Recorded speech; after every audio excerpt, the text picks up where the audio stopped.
Good morning students. आज का हमारा लेक्चर बेस्ड है students genomic and cDNA library पर। स्टूडेंट्स पहले तो हमें ये समझना है कि ये क्या होता है। लाइब्रेरी वर्ड का मतलब आप अच्छे से जानते हैं, जहाँ पे आप जैसे कॉलेज की लाइब्रेरी में जाते हैं जहाँ पे कलेक्शन ऑफ बुक्स होता है। तो लाइब्रेरी मतलब जहाँ पे आपने डीएनए का कलेक्शन किया है, क्योंकि डीएनए को स्टूडेंट्स बार बार सेल में से बाहर निकालना, आइसोलेट करना is a very tedious job. So what we do is that once the DNA that has been isolated, हमने पिछली क्लास में पढ़ा था कि हमारे पास उसका परमानेंट पिक्चर आ गया, जिसको हमने कहा ब्लॉटिंग. हम क्या करते हैं, ऐसे खूब सारे ब्लॉट्स को कलेक्ट कर लेते हैं और लाइब्रेरी बन जाती है. ये जो डीएनए की लाइब्रेरी होती है स्टूडेंट्स, ये डीएनए की लाइब्रेरी 2 टाइप्स की होती है. One is the genomic library and the other is the cDNA library. पहले हम मतलब समझेंगे कि जीनोम वर्ड का क्या मतलब होता है और cDNA क्या होता है. तो स्टूडेंट्स, जीनोम का मतलब होता है किसी भी एक ऑर्गेनिज्म, कोई भी एक ऑर्गेनिज्म, चाहे वो बैक्टीरिया है, चाहे वो वायरस है. आजकल कोरोना वायरस के बारे में आप बहुत सुन रहे हैं. तो अगर इस कोरोना वायरस के सारे जीन्स को हम निकाल के एक जगह पे कलेक्ट कर लेते हैं इन विट्रो लेबोरेटरी में, तो वो क्या हो गई, कोरोना वायरस की लाइब्रेरी हो गई. इसी तरीके से हम किसी भी ऑर्गेनिज्म के जब सारे जीन्स को निकालते हैं, जीनोम का मतलब होता है टोटल जीन्स, यानी पूरा की पूरा डीएनए जब आप निकाल के उसका सीक्वेंस बना लेते हैं कि कौन सा जीन पहले है, उसके बाद कौन सा जीन है, किस जीन का क्या फंक्शन है, तो इसको हम कहते हैं जीनोमिक लाइब्रेरी. मतलब समझ में आ गया स्टूडेंट आपको? जीनोमिक लाइब्रेरी का मतलब होता है total jeans of an organism. cDNA क्या होता है स्टूडेंट? सबसे पहले तो C शॉर्ट फॉर्म है, पूरा नाम है complementary DNA. Now what do you mean by this complementary DNA? जब भी स्टूडेंट्स, आपको पता है सेंट्रल डॉगमा क्या कहती है, इंफॉर्मेशन फ्लो करती है डीएनए से आरएनए और आरएनए से प्रोटीन में. जब भी डीएनए से आरएनए बनता है उसको हम ट्रांसक्रिप्शन कहते हैं और उसमें एमआरएनए बनता है, messenger RNA. Now this mRNA और मैसेंजर आरएनए की क्या यूनिक फीचर्स होती हैं स्टूडेंट्स, कि सबसे पहले तो ये एमआरएनए किसी न किसी प्रोटीन के लिए कोड करता है, पहली यूनिक फीचर. दूसरी यूनिक फीचर ये होती है स्टूडेंट्स कि ये एमआरएनए हमेशा डीएनए से छोटा होता है. क्यों छोटा होता है? क्योंकि इसमें जो नॉन कोडिंग सीक्वेंसेस या इंट्रॉन्स होते हैं वो एब्सेंट होते हैं. डीएनए में एक्सॉन्स एंड इंट्रॉन्स दोनों होते हैं, जबकि एमआरएनए में केवल एक्सॉन्स या कोडिंग सीक्वेंसेस होते हैं, इंट्रॉन्स या नॉन कोडिंग सीक्वेंसेस एब्सेंट होते हैं. जब इस एमआरएनए से आप फिर से डीएनए बना रहे हैं उल्टा चल के, तो इसको हम कहते हैं cDNA या कॉम्प्लीमेंट्री डीएनए. हम उल्टा क्यों चले स्टूडेंट्स? क्योंकि जो मेन डीएनए होता है, I have already explained you, उसमें एक्सॉन्स और इंट्रॉन्स दोनों होते हैं, जबकि जो cDNA हमने बनाया उल्टा चल के, इसमें इंट्रॉन्स नहीं होंगे. इंट्रॉन्स ना होने का क्या फ़ायदा है, हम आगे लेक्चर में समझेंगे इसे. अभी आपको ये समझना है स्टूडेंट कि जो भी डीएनए की लाइब्रेरी होती है वो 2 तरीके से बनाई जाती है. या तो आप जीनोमिक लाइब्रेरी बनाएंगे या आप cDNA लाइब्रेरी बनाएंगे. जब आप cDNA लाइब्रेरी बना रहे हैं तो इसके लिए आप एमआरएनए को यूज़ करेंगे. ये पहला डिफरेंस आ गया आपके पास. नाउ हम cDNA लाइब्रेरीज क्यों बनाते हैं students? cDNA libraries are used when we want to express eukaryotic genes in prokaryotes. What do we mean by this? Go in flashback students, पीछे आ जाइए. जो आपका पहली टेक्निक थी रिकॉम्बिनेंट डीएनए टेक्नोलॉजी, उसमें हमने क्या पढ़ा था स्टूडेंट्स, कि हम ह्यूमन इंसुलिन को बैक्टीरिया में बना रहे हैं. अगर आपको ह्यूमन इंसुलिन को बैक्टीरिया में बनाना है तो उसके लिए आप जीनोमिक लाइब्रेरी नहीं लेंगे, आप क्या लेंगे स्टूडेंट? cDNA library. मैं आपको ये बार बार समझा रही हूँ, cDNA हमने mRNA से बनाया। mRNA में इंट्रॉन्स नहीं होते, और क्योंकि बैक्टीरिया एक प्रोकैरियोट है, उसमें ऐसी कोई एंजाइम नहीं है जो इंट्रॉन्स को रीड कर सके। तो अगर आप जीनोमिक लाइब्रेरी में से कोई पूरा की पूरा जीन उठा के बैक्टीरिया में डाल देंगे तो वो बैक्टीरिया में कभी भी एक्सप्रेस नहीं कर पाएगा। एक्सप्रेशन का मतलब है प्रोटीन नहीं बना पाएगा। आप क्या करते हैं?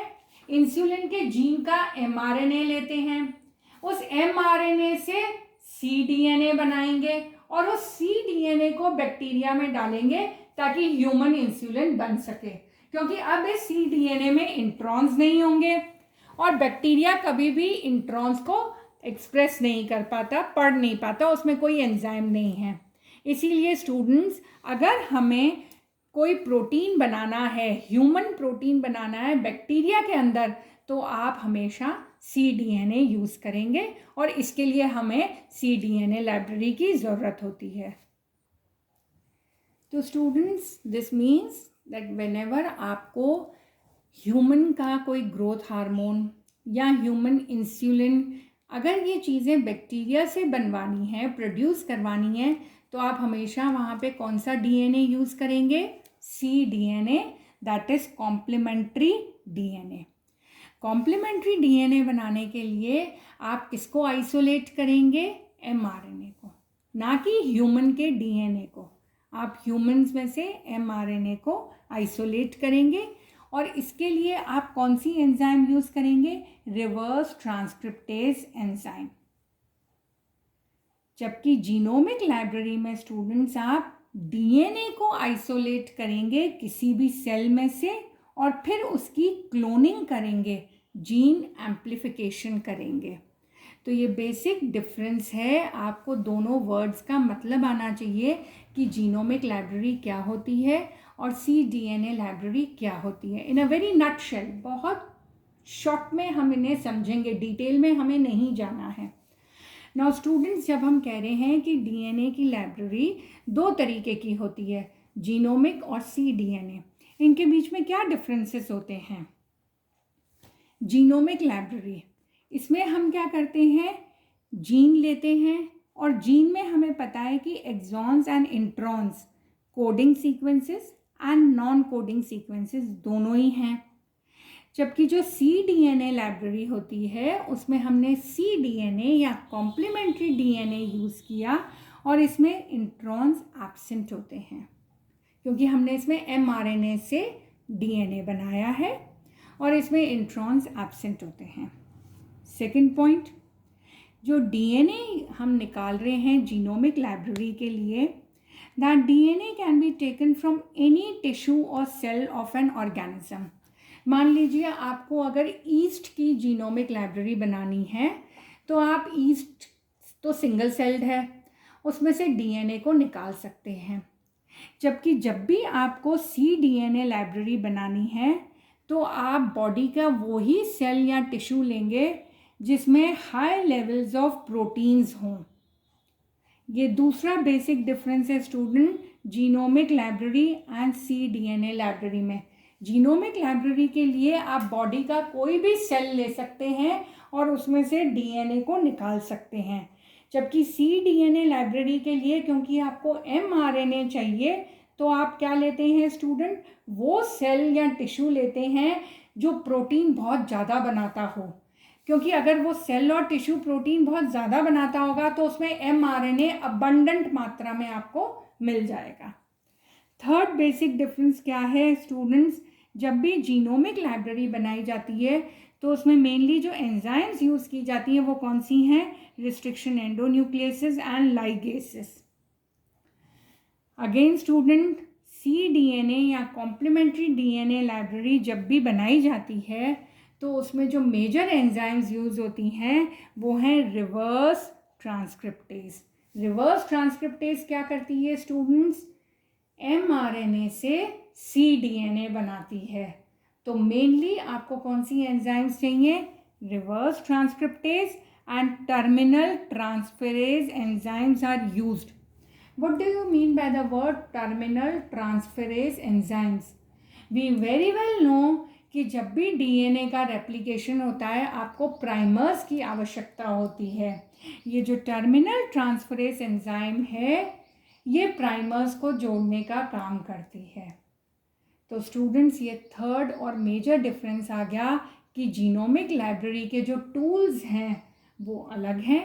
उसमें restriction endonuclease enzymes and ligase enzymes हैं और cDNA लाइब्रेरी के जो टूल्स हैं उसमें reverse transcriptase and terminal transferase enzymes are used as tools. Last difference जो इन दोनों के बीच में है स्टूडेंट्स वो ये है कि जीनोमिक लाइब्रेरी अगर आप बनाते हैं तो ये जीनोमिक लाइब्रेरी से कोई भी अगर आप जीन लेंगे क्योंकि उस जीन में इंट्रॉन्स भी हैं एक्सॉन्स भी हैं तो वो जीन कभी भी बैक्टीरिया में अपने आप को एक्सप्रेस नहीं कर पाएगा, यानी वो बैक्टीरिया में प्रोटीन प्रोडक्ट नहीं बनाएगा. मैं आपको पहले भी समझा चुकी हूँ स्टूडेंट्स, हम आरडीएनए टेक्नोलॉजी जो रिकॉम्बिनेंट डीएनए टेक्नोलॉजी होती है वो हम किसके लिए करते हैं, ताकि हम बैक्टीरिया को हम एक मशीन की तरह यूज़ कर सकें जिससे हमारे प्रोटीन्स उसमें हम बनवा सकें. अगर आपको बैक्टीरिया में अपने प्रोटीन्स बनाने हैं तो उसके लिए आपको cDNA ही यूज़ करना पड़ेगा. इसलिए cDNA लाइब्रेरी हम बनाते हैं ताकि उसमें से हम cDNA ले सकें, क्योंकि वो cDNA बैक्टीरिया में एक्सप्रेस हो जाता है इस वजह से कि उसमें इंट्रॉन्स नहीं होते और बैक्टीरिया में इंट्रॉन्स के लिए कोई भी एंजाइम नहीं होती है. तो am I very clear students कि जब भी हम बायोटेक्नोलॉजी करते हैं तो उसमें हर टेक्निक में सबसे पहला स्टेप होता है डीएनए को आइसोलेट करना.